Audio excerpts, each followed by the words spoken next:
And that is exactly what is happening here. The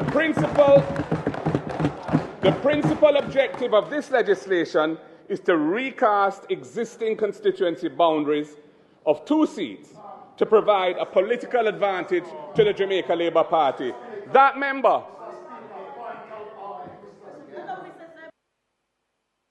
rise on a point of order, Mr. Speaker.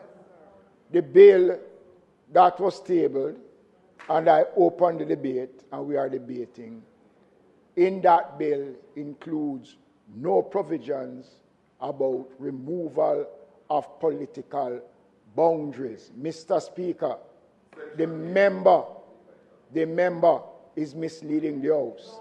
This Parliament, Mr. Speaker, cannot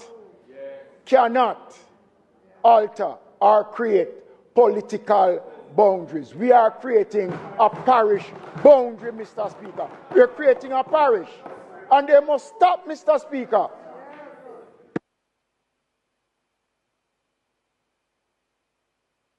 Mr. Speaker, the minister has made that point repeatedly, and it is disingenuous. Of course, yeah.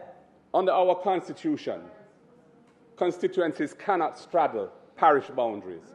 And when you configure parish boundaries, as this bill does, running through the middle of existing constituencies, you are ipso facto reconfiguring the constituency boundaries. Stop deceiving the people. Stop it. Stop it. Stop it.